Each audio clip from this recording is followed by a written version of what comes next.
Foi, meu cachorro teve parvovirose e depois que ele sarou não está fazendo cocô. E o que ele tinha que fazer? A grande ideia nestes casos, tá bom? O animalzinho dele passou por um período muito difícil, que é a doença da parvovirose.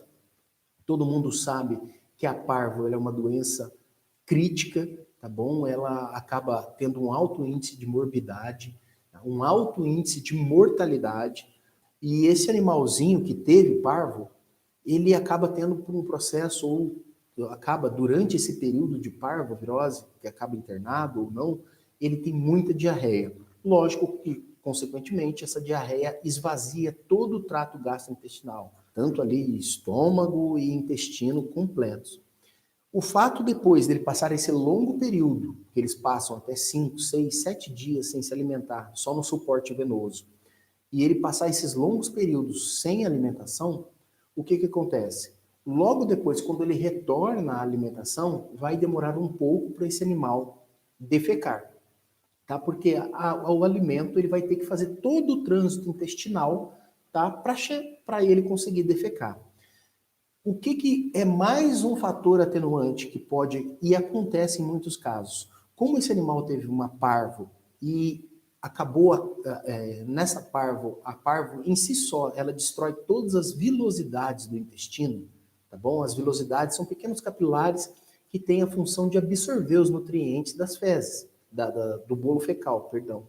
Então, essas vilosidades, elas são completamente destruídas durante a parvovirose. Por isso que muitos proprietários, muitos tutores, chegam a falar que o meu animal ele teve parvo, parece que ele tá defecando um pedaço do órgão, do organismo, tem umas coisas, parece carne, parece que ele está, sabe, defecando o próprio intestino, em muitos casos, a pessoa fica, porque é muito feio mesmo, muito sangue, muito muco.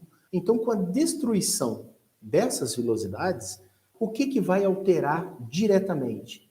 Na motilidade desse intestino, no funcionamento desse intestino. Então, às vezes, o animal, além de todo aquele tempo do trânsito que o bolo alimentar leva para passar dentro desse intestino, a gente vai ter ainda um atraso em decorrência da própria destruição e as motilidades do intestino estarem comprometidas. Então, neste período, é completamente normal, o animal vai voltando por si só a se alimentar, e o que é importante, o que vocês devem fazer nesse período pós-parvovirose, vamos colocar, é que você tenha o cuidado de adicionando aos poucos a alimentação. Não coloca aquela quantidade que ele vinha acostumado a comer, tá bom? Coloque aos poucos, procure ir aumentando a quantidade de alimento gradativamente, para que esse intestino, para que esse estômago e para que esse animal não sofra também com esse distúrbio. Porque é a mesma coisa você ficar por um longo período de jejum, vamos colocar lá que muitas vezes a parvovirose, como eu disse, o animal fica até 7 dias sem se alimentar, e é um período muito difícil, tá? E imagine você, depois de 7 dias sem se alimentar, num jejum tremendo, passando super mal, e você sentar para comer uma feijoada. Não seria legal. E a mesma coisa acontece com os animaizinhos. Então, se você teve uma parvovirose, é normal ele passar um tempo sem fazer o cocô, por causa da diarreia, e se você for instituir a alimentação, faça gradativamente, vá aumentando gradativamente a quantidade de ração fornecida. Dê um pouquinho de manhã, dê um pouquinho mais à tarde, dê um pouquinho mais à noite, dê um outro pouquinho durante a madrugada, enfim. Reparta essa alimentação em vários módulos, vamos colocar aí, cada módulo, se você vê que ele está se comportando bem, você vai aumentando um pouquinho mais, um pouquinho mais, um pouquinho mais.